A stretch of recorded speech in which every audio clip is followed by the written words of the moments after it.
ഇനി നമ്മുടെ ന്യൂസിലൊക്കെ ഒന്ന് രാഹുൽ മാങ്കൂട്ടവും പിന്നെ രാഹുൽ മാങ്കൂട്ടത്തിന് എതിരായിട്ട് ഉള്ള സമരങ്ങളും കാര്യങ്ങളും ഒക്കെ അല്ലേ. അതിന്റെ ഒപ്പം തന്നെ നമ്മുടെ അതിജീവിതയുടെ, അതായത് ദിലീപ് കേസിലെ അതിജീവിതയുടെ അഡ്വക്കേറ്റ് TB മിനിയെ കുറിച്ചിട്ടുള്ള ഒരു സംഭവം നിങ്ങൾ ശ്രദ്ധിച്ചായിരുന്നോ? അതായത് അവര് 10-ൽ താഴെ ദിവസങ്ങളിൽ മാത്രമാണ് കോടതിയിൽ ഹാജരായത്, ഉള്ള സമയത്ത് അവർ കോടതിയിൽ ഉറക്കമായിരുന്നു എന്നൊക്കെ പറഞ്ഞുള്ള ഒരു സംഭവമൊക്കെ വന്നിട്ടുണ്ടായിരുന്നു. ഞാനത് വേണമെങ്കിൽ ഇതിൻ്റെ അടുത്ത് ആഡ് ചെയ്യാം. ഇതാണ് ആ സംഭവം. അപ്പം എനിക്ക് പറയാനുള്ളത്, ഈ ദിലീപിന്റെ ഈ വിഷയം വന്നപ്പോൾ തൊട്ട് ഞാൻ നല്ല രീതിയിൽ ഇവരുടെ ഇന്റർവ്യൂവും ഇവരുടെ ചാനൽ ചർച്ചയൊക്കെ ഞാൻ ശ്രദ്ധിച്ചാണ്. അതിൽ നിന്ന് എനിക്കൊരു മനസ്സിലായ സംഭവം എന്ന് പറഞ്ഞാൽ, നമുക്ക് ഈ ദിലീപ് കേസ് വന്നപ്പോഴത്തേക്കാണ് ഇങ്ങനെ ഒരു അഡ്വക്കേറ്റ് ഉണ്ടെന്ന് പോലും നമ്മൾ അറിയുന്നത്. അതിൽ ദിലീപിനെ വെറുതെ വിട്ടൊരു സംഭവം വന്ന സമയത്താണ് ഈ ഒരു അഡ്വക്കേറ്റ്, അല്ലെങ്കിൽ അതിജീവിയുടെ അഡ്വക്കേറ്റ് TB മിനി ആയിരുന്നു എന്നും പറഞ്ഞ് നമ്മൾ അറിയാൻ തുടങ്ങി. അല്ലാതെ നമുക്ക് ആർക്കും ഇവരെ കുറിച്ച് അറിയത്തില്ല. അതായത് വലിയ കഴിവും കാര്യങ്ങളൊന്നും ഇല്ലെന്നുള്ളത് ഇവരുടെ കാര്യത്തിൽ തന്നെ മനസ്സിലായതാണ്. കാരണം ഇവര് എല്ലാ ചാനലുകളിലും വന്നിരുന്ന് ദിലീപിനെ കുറ്റം പറയുന്നുണ്ട്. എന്നിട്ട് ഇവർ ഞാൻ നല്ലപോലെ വാദിച്ചതാണ്, കോടതി അങ്ങനെയാണ്, കോടതി ഇങ്ങനെയാണ്. ഇപ്പൊ കോടതി ഒരു തീരുമാനം എടുക്കുമ്പോഴത്തേക്കും, അതായത് ഇത്രയും സെൻസേഷനായ, ഇപ്പൊ വസ്തുതർക്കം അല്ലെന്നിന്റെ അടിപിടി അങ്ങനെയുള്ള കേസ് അല്ലല്ലോ ഇത്. ഇത്രയും സെൻസേഷനായി രാഷ്ട്രീയക്കാർ ഇടപെട്ട, മീഡിയാസ് ഇടപെട്ട, വലിയ വലിയ വിദഗ്ധർ ഇടപെട്ട, ഇതേപോലെ തന്നെ എന്താ പറയാ, ഒരുപാട് പണച്ചാക്കുകൾ ഇടപെട്ട ഇങ്ങനത്തെ ഒരു സംഭവം. ഈ ഒരു സംഭവത്തിൽ എന്തായാലും വിധി പറയുന്ന എല്ലാവരും അത്രത്തോളം ഇതായിട്ട് എടുക്കത്തുള്ളൂ. ഇപ്പൊ നമ്മുടെ ഈ ബാർബറി മസ്ജിദിന്റെ ഒക്കെ വിധി പറഞ്ഞതുപോലെ തന്നെ അത്രയും സൂക്ഷ്മമായിട്ടുള്ള ഈ സംഭവം എടുക്കത്തുള്ളൂ. കാരണം ഇതിലൊരു തെറ്റ് പറ്റിക്കഴിഞ്ഞാൽ അവർ വിമർശിക്കപ്പെടും, അല്ലെന്നുണ്ടെങ്കിൽ അവർക്ക് മൊത്തത്തിൽ അവരുടെ കരിയറിനെ തന്നെ ബാധിക്കും എന്നറിയാവുന്നത് കാരണം ഏത് ജഡ്ജി ആണെന്നുണ്ടെങ്കിലും അതിനനുസരിച്ചുള്ള തീരുമാനം എടുക്കത്തുള്ളൂ.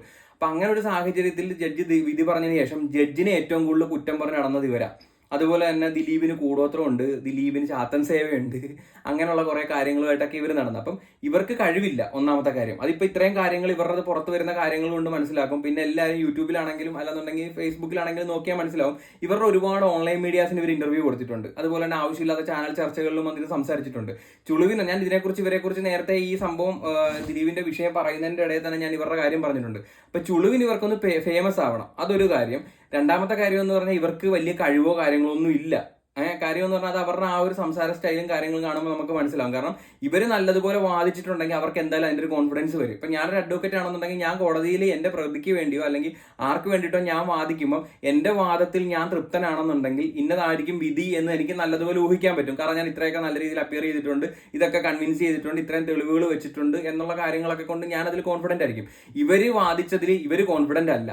കാരണം ഇവരുടെ കയ്യിലുള്ള തെളിവുകൾ നല്ല രീതിയിലുള്ള സ്ട്രോങ് എവിഡൻസുകൾ ആണെന്നുണ്ടെങ്കിൽ ഇവരത് സബ്മിറ്റ് ചെയ്ത് കഴിയുമ്പോഴത്തേക്ക് അതൊരിക്കലും ഒരു കോടതിക്ക് എടുത്ത് തട്ടിമാറ്റാൻ പറ്റത്തില്ല. കാരണം ഇവർ ആ തെളിവ് കൊടുക്കുമ്പോഴത്തേക്ക് അതിന്റെ ഒരു കോപ്പി അല്ലെന്നുണ്ടെങ്കിൽ അതുമായിട്ട് ബന്ധപ്പെട്ട എന്തെങ്കിലും ഇവരുടെ കയ്യിൽ കാണും. അത് കണ്ടിട്ടേ ഇവർ സബ്മിറ്റ് ചെയ്യത്തുള്ളൂ. നാളെ കേസ് തോറ്റു പോയി കഴിഞ്ഞാലും ഇത് മുകളിലോട്ട് പോകണമെന്നുണ്ടെങ്കിലും ഇവരുടെ കയ്യിൽ എവിഡൻസ് ഒക്കെ കാണും. അപ്പൊ ആ എവിഡൻസും കൊണ്ട് മറ്റുള്ള കോടതിയിലോട്ട് ചെന്ന് കഴിയുമ്പോഴത്തേക്ക് അവരാണെങ്കിലും ചോദിക്കത്തില്ല, ഇത് കീഴ്ക്കോടതിയിൽ നിങ്ങൾ കാണിച്ചില്ലേ എന്ന് ചോദിക്കത്തില്ല. പക്ഷെ ഇവർക്ക് ഫലത്തിൽ ഇവർക്ക് ഒരു മാങ്ങാത്തോലി ഇവരുടെ കയ്യിൽ ഇല്ല. എന്നിട്ട് ഇവരെല്ലാ ചാനലിലും വന്ന് ഫേമസ് ആകാൻ വേണ്ടിയിട്ട് ഞാൻ അങ്ങനെ ചെയ്തതാണ്, അതിങ്ങനെ ചെയ്തു, ഞാൻ അങ്ങനെ കൊടുത്ത അത് ശരിയല്ല എന്ന് പറഞ്ഞു, ഇത് പറഞ്ഞു. സ്ട്രോങ് ആയിട്ട് എവിഡൻസ് ഇല്ലാതെ വാഗൊണ്ട് പറയുന്ന കാര്യം മാത്രം കോടതിയിൽ നിൽക്കുക. അങ്ങനെയാണെന്നുണ്ടെങ്കിൽ എത്രയോ പ്രതികൾ രക്ഷപ്പെട്ടേനെ, എത്രയോ വാദികൾ ശിക്ഷിക്കപ്പെട്ടേനെ, അങ്ങനെ എന്തെല്ലാം കാര്യങ്ങൾ വന്നേനെ. അപ്പൊ അതിലൊന്നും കാര്യമില്ല. സ്ട്രോങ് എവിഡൻസ് ഇവരുടെ കയ്യിൽ ഇല്ല എന്നുള്ളത് നമുക്ക് ഊഹിക്കാവുന്ന കാര്യമുള്ളൂ. പിന്നെ സ്വന്തമായിട്ട് ഫേമസ് ആകാൻ വേണ്ടി ഇങ്ങനെ ഇരുന്ന് കരയുക. നമ്മൾ കേട്ടിട്ടില്ല, കഴുത കാമം കരഞ്ഞു തീർക്കുമെന്ന്. ആ ഒരു സെറ്റപ്പ് തന്നെ ഇവർ കാണിക്കുന്നത്. ഇവർ തോറ്റുപോയി, ഇവർക്ക് കഴിവില്ല എന്നുള്ള കാര്യം നാലാൾ അറിഞ്ഞു കഴിഞ്ഞാൽ നാളെ ഇവരുടെ കരിയറിനെ അത് ബാധിക്കും എന്നുള്ളത് കാരണം ഇവരെല്ലായിടത്തും വന്നിരുന്ന് വായ്ത്തോദ്യ ഇതിങ്ങനെ പറഞ്ഞുകൊണ്ടിരിക്കുക. ഇത്രയും നിയമവ്യവസ്ഥയിൽ വിശ്വസിക്കുന്ന ഒരു സ്ത്രീ ഒരിക്കലും പരസ്യമായിട്ടൊരു ജഡ്ജിയെ കുറ്റം പറയാൻ പാടില്ല. സത്യം പറഞ്ഞാൽ നമ്മളത് കോടതിയോട് കാണിക്കുന്ന ഒരു നിന്നയാണ്. എന്ത് തന്നെയാണെന്ന് നമുക്ക് വിമർശിക്കാം, കുറ്റം പറയും. ഇവർ വിമർശനമല്ല, ഇവർ കുറ്റം പറഞ്ഞുകൊണ്ടിരിക്കുക. അതുപോലെ ആ ജഡ്ജിനെ ആണെന്നുണ്ടെങ്കിലും അവർ മോശമായിട്ടുള്ള രീതിയിൽ പ്രഖ്യാപിക്കുക ചെയ്തുകൊണ്ടിരുന്നത്. ഈ ജഡ്ജിനെ തന്നെ അതിജീവിതയുടെ അഭിപ്രായ പ്രകാരമല്ല, അവരുടെ ആവശ്യപ്രകാരമാണ് ഇതേപോലെ ഒരു വനിതാ ജഡ്ജിനെ നിയമിച്ചത്. അല്ല ദിലീപിന്റെ വീട്ടിൽ നിന്ന് വിളിച്ചുകൊണ്ടുവന്ന് ദിലീപിന്റെ സുഹൃത്തിന്റെ ഭാര്യയെ ഈ പറയുന്ന ജഡ്ജിയായിട്ട് കൊണ്ട് നിർത്തുമൊന്നും അല്ല ചെയ്തത്. അപ്പൊ അവർക്ക് വേണ്ടിയിട്ട് തന്നെ അവർ പറഞ്ഞ പക്ഷം പ്രകാരം വന്ന അവരെ കുറിച്ചാണ് ഇവർ കുറ്റം പറഞ്ഞു നടക്കുക. വിധി വന്നതിന് ശേഷം ഇവരെന്താണ് സ്ഥാപിച്ചത്, എന്താണ് എന്നുള്ള കാര്യമൊന്നും ഇവർക്കില്ല. പക്ഷെ ഞാൻ അങ്ങനെ വാദിച്ചു, ഞാൻ ഇങ്ങനെ ചെയ്തു, എന്നിട്ട് കിട്ടിയില്ല എന്ന് പറഞ്ഞ് ചുമ്മാ തള്ളിക്കൊണ്ടിരിക്കുക. പിന്നെ എല്ലാ ചാനലിലും ആ ടൈമിൽ ഒരു സീസൺ ആയിരുന്നു ഇവരുടെ. പോയിരുന്നുണ്ട് ആ ചാനലുകളിലെല്ലാം അങ്ങനെയാണ് ഇങ്ങനെയാണ് എല്ലാം കഴിഞ്ഞ് ദിലീപിന് ജാതസേവയാണ്, മറ്റേതാണ് മറിച്ചാണെന്നൊക്കെ പറഞ്ഞ് സ്വയം കോമാളിയാവുക. ഒന്നില്ലെങ്കിൽ ഇത്രയും എഡ്യൂക്കേഷൻ ഉള്ളതല്ലേ, ഇത്രയും എക്സ്പീരിയൻസ് ഉള്ളതല്ലേ, ഇത്രയും ഏജ് ഉള്ളതല്ലേ, അതിനുള്ള ഒരു വിവരം പോലും ഇല്ലാത്ത രീതിയിലാണ് ഇവരെല്ലായിടത്തും പോയി സംസാരിച്ചുകൊണ്ടിരുന്നത്. അപ്പൊ ഇന്നത്തെ ആ സംഭവം വന്നപ്പോഴത്തേക്ക് നമുക്ക് ഏകദേശം എല്ലാം മനസ്സിലായി. ഇവരുടെ കഴിവുകേട് ഈ കേസിൽ നല്ലതുപോലെ വന്നിട്ടുണ്ടെന്ന്. ഇനിയിപ്പോ ഇവരിത് മുകളിലേക്ക് കൊണ്ടുപോവുകയാണെന്നുണ്ടെങ്കിൽ നല്ല സ്ട്രോങ് ആയിട്ടൊരു അഡ്വക്കേറ്റിനെ വെക്കണ്ടല്ലോ. അത് ഈ പോഴത്തി പെണ്ണുമ്പിളിനെ ഇങ്ങനെയൊക്കെ വെച്ച് കഴിഞ്ഞ് കഴിഞ്ഞാൽ ഇനിയും തോക്കത്തേ ഉള്ളൂ എന്താണെന്നല്ലോ. അല്ല, തോക്കത്തുള്ളതെന്ന് പറഞ്ഞു കഴിഞ്ഞാൽ ദിലീപിനെ ശിക്ഷിക്കണം എന്ന് ആഗ്രഹിച്ചല്ലേ ഇവർ മുന്നോട്ട് പോകുന്നത്.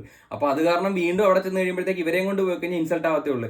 എന്തെങ്കിലും അറിയാവുന്ന ഒരാളെ കാശ് കൊടുത്ത്, എന്തായാലും ഇവരുടെ കയ്യിലൊക്കെ പൈസ ഉള്ളു, അതിജീവിതയാണെന്നുണ്ടെങ്കിലും അതിജീവിതയെ സപ്പോർട്ട് ചെയ്യുന്ന ഗ്യാങ് ആണെന്നുണ്ടെങ്കിലും ഒക്കെ ക്യാഷ് ഉള്ളവരാ. അപ്പൊ അവർക്ക് നല്ലൊരു വക്കീലിനെ വില പറഞ്ഞ് നിർത്തുന്നതിന് വലിയ പാടൊന്നുമില്ല. അപ്പൊ ഇവരെ മാറ്റുക. അപ്പൊ ഞാൻ ഈ സംഭവം കണ്ടപ്പോൾ തൊട്ട്, അതായത് ഈ TB മിനിയുടെ ഈ ഓൺലൈൻ കടന്നിട്ടുള്ള ഈ പെരുമാറ്റം കണ്ടപ്പോൾ തൊട്ട് എനിക്കിതിനെതിരെ എനിക്കൊന്ന് വീഡിയോ ചെയ്യണം എന്ന് എനിക്ക് ഭയങ്കര ആഗ്രഹം ഉണ്ടായിരുന്നു. പക്ഷെ പിന്നീട് എനിക്കത് ടൈമും കിട്ടിയില്ല. പിന്നെ ഞാൻ അതങ്ങ് വിട്ടുപോവുകയും ചെയ്തു. ഇന്നത്തെ ഈ സംഭവം വന്നപ്പോഴത്തേക്കാണ് ശരിക്കും ഞാൻ ഇവരുടെ കാര്യം ആലോചിച്ചത്. അപ്പൊ നിങ്ങളൊക്കെ തന്നെ ഒന്ന് ആലോചിച്ച് നോക്കി. ഇപ്പൊ കാണുന്നവരാണെന്നുണ്ടെങ്കിൽ 10 പേരെങ്കിൽ 10 പേരെ വീഡിയോസ് കാണുന്ന അവർ തന്നെ ആലോചിച്ച് നോക്കി. ഇതിൽ ദിലീപിനെ ഇഷ്ടമുള്ളവരും കാണും, ദിലീപിനെതിരായിട്ടുള്ളവരും കാണും, അതിജീവിതയ്ക്കൊപ്പം എന്ന് പറയുന്ന ആൾക്കാരും കാണും. ഈ വീഡിയോ കാണുന്നവർ എല്ലാവരും ഒന്ന് ചിന്തിച്ച് നോക്കി, ഈ പെണ്ണുമ്പിളൊക്കെ എന്തെങ്കിലും കഴിവുള്ളതായിട്ട് തോന്നിയിട്ടുണ്ട്? ജസ്റ്റ് ഇവരുടെ TB മിനി എന്നും പറഞ്ഞ് ഇവരുടെ യൂട്യൂബിൽ നോക്കിയാൽ തന്നെ ഇവർ പറയുന്ന വിവരക്കേടുകളെല്ലാം കാണാൻ പറ്റും. ആ വിവരക്കേടൊക്കെ കണ്ടിട്ട് നിങ്ങളൊക്കെ തന്നെ തീരുമാനിക്കും ഈ പെണ്ണുമ്പിളൊക്കെ എന്തെങ്കിലും ഒരു ഇതുണ്ടോ, അല്ലെങ്കിൽ ഇവർ പറയുന്നതിൽ എന്തെങ്കിലും കഴിവുണ്ടോ, ഈ സംഭവങ്ങളും കൂടെ നോക്കുക. എന്തായാലും ഈ സാധനം ഞാൻ ഇതിന്റെ കൂട്ടത്തിൽ അറ്റാച്ച് ചെയ്യാം. അപ്പം നോക്കാം ന്യൂസ് ഒന്ന്. ഓക്കെ.